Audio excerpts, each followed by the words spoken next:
Hello, I hope everyone had the most wonderful 4th of July weekend. Unless you don't celebrate the 4th of July, then I hope that you just lived it up anyways, because we are in summer after all. Today we're getting right back on track with our little rotation. We've got a heavyweight album today, or rather side, because we're just going to be exploring side 1 of John Lennon's Imagine. Now, I've heard the song Imagine before, obviously who hasn't? But the truth is, I've never heard the rest of this album. Every other song on this album is completely unknown to me, and we're gonna fix that today, at least with side 1. But before getting into the music, some thank yous are in order. I would like to thank from the bottom of my heart my angelically beautiful Super Thanks heroes. I love you guys. Thank you, T Mountain 1, Clark Kent, aka Superman, Bob Charles, Robert Butler, Jerry Manes, Kirk, Ruter or Ruter. I'm so sorry, back again with this inability of mine to pronounce anything. Rob K, drinkyourtea, and Peter Buwen. I love you guys so very much. And a huge thank you and endless outpouring of love to our ultimate super thanks superheroes, Paul Edwards, StephaneSmarties, Richard Olsen, and Swedish_Jeff_2022. Thank you guys so very much. I love you with every fiber of my being. Every ounce that I am loves you so much. I'll never be able to accurately describe that, but I'll keep trying because you're more amazing than anything I've ever expressed or probably will ever express, but I will still keep trying because you're making the biggest difference in my life, and I'm just forever grateful and appreciative of you. We're starting off on familiar territory with Imagine.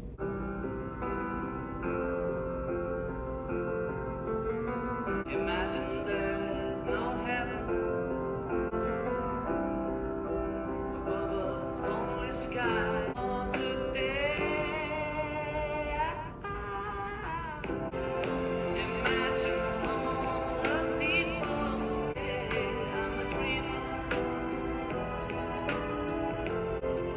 and the world will be one, a brotherhood of man.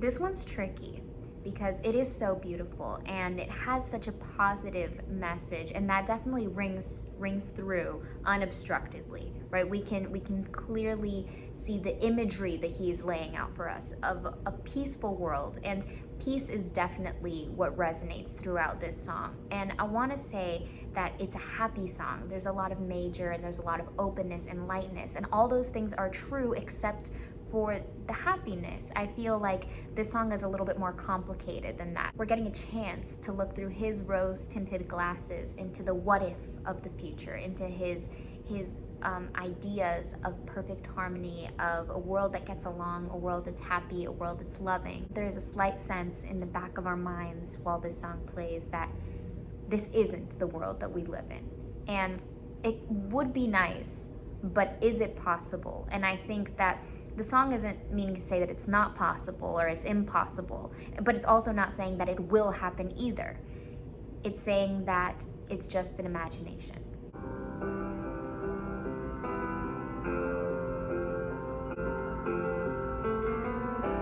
Simple, but within the simplicity, he buries a lot of complex notions, right? We have just a straight up piano, and I feel like that's raw, that's truthful.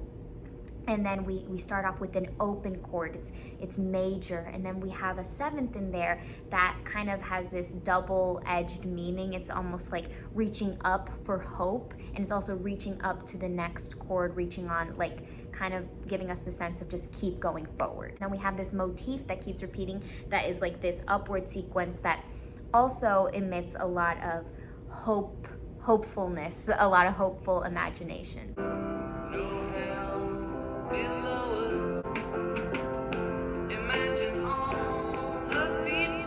We have that little kick of that drum rolling in a little bit. We can feel our imaginations growing as he's saying in the lyrics. It's almost bringing the thoughts in our head to life. So now we can see it. It's present. It's a little bit bigger. It's a little bolder.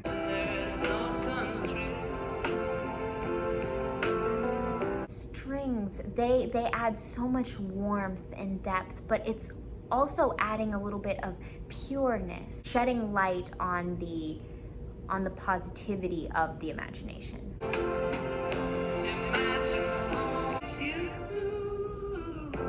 What's so interesting is that he gives us these peaks and these like miniature explosive moments just to kind of walk us back down. It's like he's guiding us through these ropes, these hills and mountains where we're going up and up and up, and once we've reached the top, he brings us back down. We're going on this journey in his mind.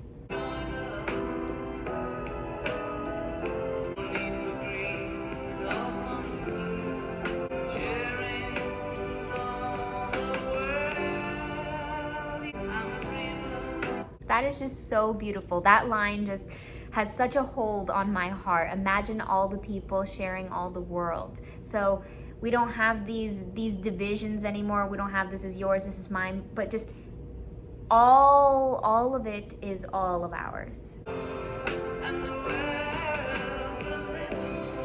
I'm pretty sure my 7th grade Glee Club sang this song in our Christmas show.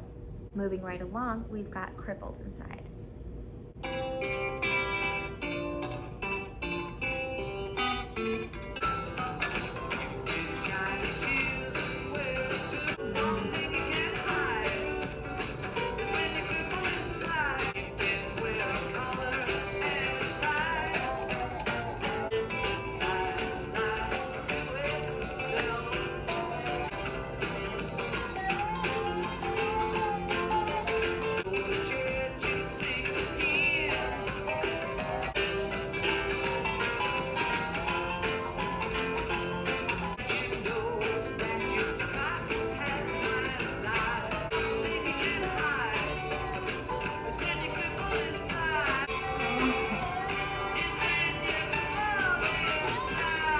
All the way through and through, this one had a very country western feeling, from the little twang that he played with vocally to the acoustic nature, happy nature of this song. That existed in Imagine, but as we spoke about with that one, there was this sort of film or coating of bittersweetness, of melancholy, you know, mixed somewhere within, where musically with this one, it's just bright and it's just happy. Where things go a little sour are in the lyrics. Someone can look a certain way and they can be broken inside. Someone can look happy. You can go through the motions of life. You can do all these things and get things done, but you can be crippled inside. You can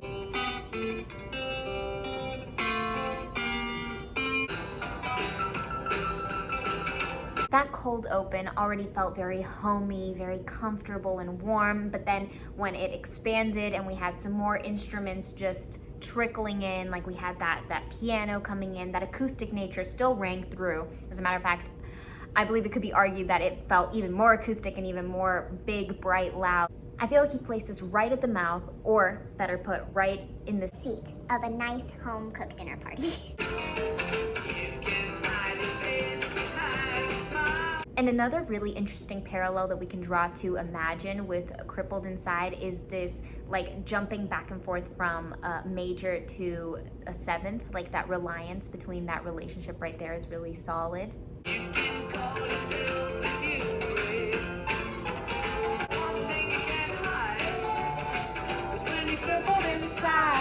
That little slide is very subtle and it's easy to miss. So excellent. I love it. So here the waters get a little bit muddier, gets a little murky, right? He gives us some minor to add some flavor and some color into this.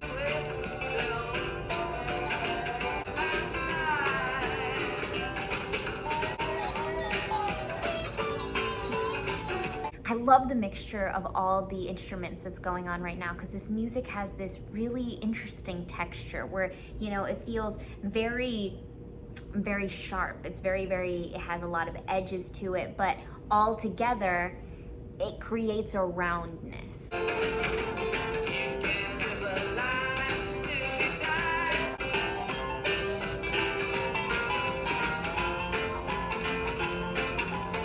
And And all the rhythmic play is so much fun and it's so exciting here. It feels a little bit like ragtime. We have a little bit of showing off with the keys. One thing you can't hide. Right there at the end, he just pressed on that seal of bluesy nature to this song, because all throughout he had so much fun rhythmic play. There was a lot of syncopation, so many things that made it exciting. But then at the end, he really played with the rhythm there. He dragged it out a bit. He gave us a little rit moment, and then boom, boom, boom. Every chord that came in, one after the other, was like waves. Next up, we've got Jealous Guy.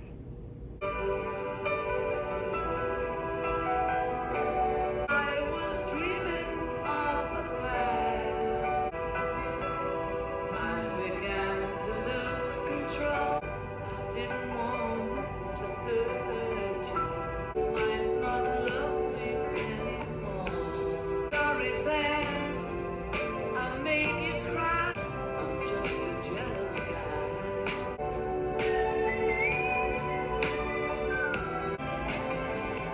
I'm sorry then. Thought that you was trying to lie. I didn't want to hurt you. I'm just a jealous guy. So magnificent.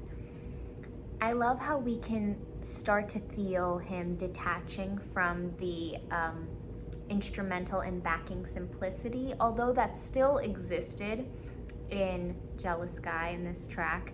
It felt like we started getting a little bit more complex structure, more things going on instrumentally, at least with the legato nature of everything, the way it all flowed so seamlessly. The last song, it felt like every instrument kind of worked individually. There was a lot of polyrhythm going on where each instrument kind of had its own rhythm that it was following. But here it felt like there was this cohesive nature that tied everything together. And it was so beautiful. There was such a heartbreaking notion to this song. And it was the way we would go from this major moment and it would be dropped by this minor chord, or vice versa, the way we'd be held onto these minor chords and be filled with all this torment and turmoil, but then bam, we'd be launched off into this major chord and into this new world, into this happy sunny place, and this back and forth was very emotional. Right out the gate, that first chord that strikes us deep in our heart. It's like this lightning bolt that just shatters our emotions completely. And then we have that drop off right there that's just, oh my gosh, it's melting me. My heart was beating fast. We have a lot of biting moments in there, right? Like it is kind of a shock when we jump from the major to the minor, but then when we head off into the seventh, and then we are given a more open chord, a sus chord that really grips us on. That's what makes me feel like I'm on the edge of my seat in anticipation to what comes next. I didn't mean to hurt you. We have that mini walk down there that's so beautiful. I really love that. That was nice to follow. I'm just a jealous guy. I was feeling insecure. The way these three elements come together is so special. We had that little bass line right there that just poked its head through and was so magical and moving. But what made it all the more magical were those shining overtones, overarching pitches that just kind of loom over everything and illuminate the pathway for the beautiful piano chords to just trail along. You might not love me anymore. Inside. That was a fun delivery. It was definitely unexpected, especially the first time around. And if he didn't succeed in breaking your heart yet, when that whistle comes in, And you're done. You're an emotional wreck. I'm a basket case at this point. I'm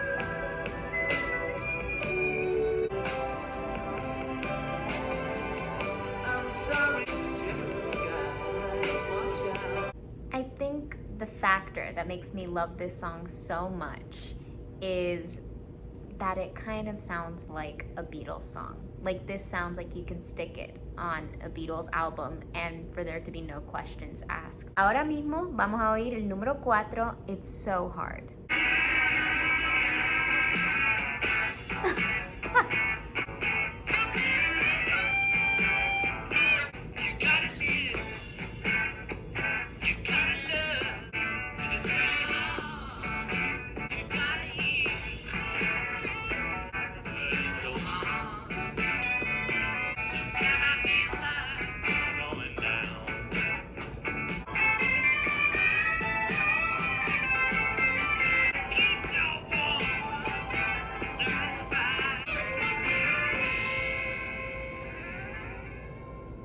It felt really short.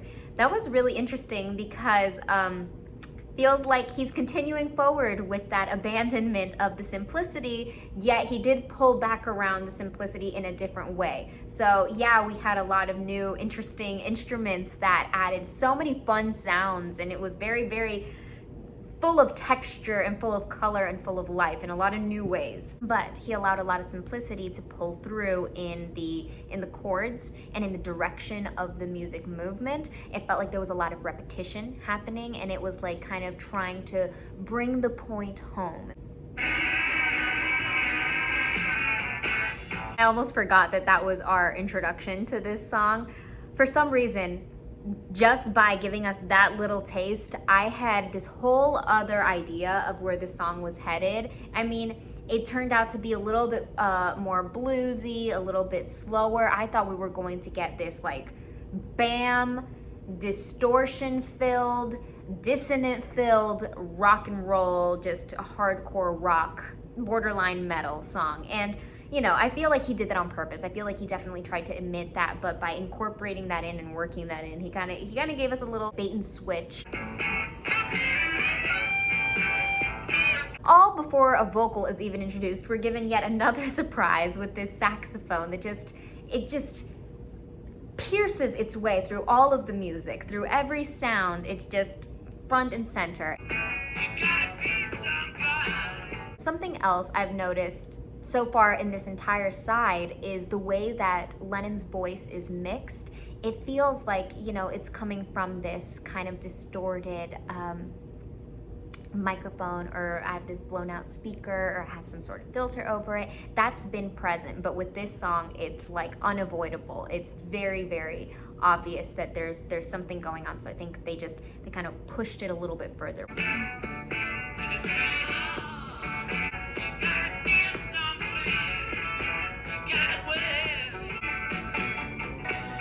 That bass guitar is really driving this song. Like with this song, it's popping out of the scene, and it's making this so lovable. Even though there's this distinct monotonous nature of this song, like it's very repetitive, it's very draggy and laggy. I feel like that bass line really gives us a little bit of some excitement in there. With that being said, I think that the repetitive nature of this song serves a great purpose, right? I think that John Lennon works in mysterious and metaphoric ways. So he's using the repetitive nature to express how he feels about what he's singing about, that it's so hard to lead this life and do all the things that you're supposed to do, that they say you're supposed to do. And in the end, if you do all the things that you Should do in order to be, you know, considered a functioning person, it's really hard to keep that up, and it feels like you're living the same day over and over again.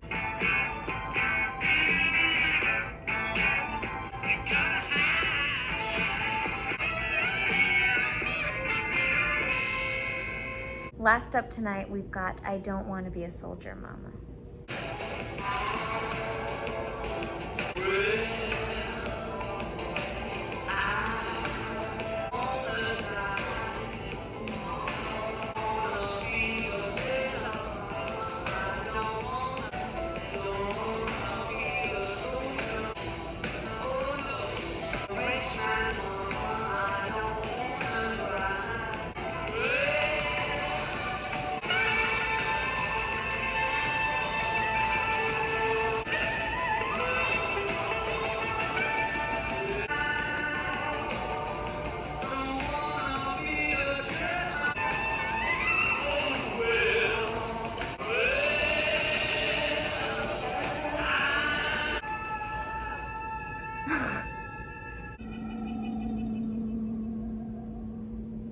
John definitely took us for a ride with this side, because at the front, you know, starting off with Imagine, it felt like the previous simplicity from the last album that we visited, the last Lennon album, was still present, right? And then that kind of went shifting. We started kind of getting more and more complex in different ways. So that was really, really creative and clever how he was going to start building the sound. But then by the time we get to I Don't Want to Be a Soldier, Mama, the only thing that I could possibly think of that kept that simplicity alive was the repetition in the melody. So not even musically, I feel like we had so much exploration going on. We had so much building with the music and the instrumentation and the chords. Everything was so interesting in the way that we trickled from one to the next. And even though the vocal line had some repetition melodically, he also gave us really interesting riffs and really interesting little runs and moments that were really that really stole the spotlight. So far, I would call side one a definite success. That was really fun. Oh, and the last few moments of I Don't Want to Be a Soldier, Mama started feeling a little bit cosmic and galactic. They started switching it up on us and shifting gears a bit. I'm really excited for the next time we come back around to Imagine side 2. Here's a little something from my heart to yours. Paul Edwards, StephaneSmarties, Richard Olsen, and Swedish Jazz, 2022. Can I tell you something new?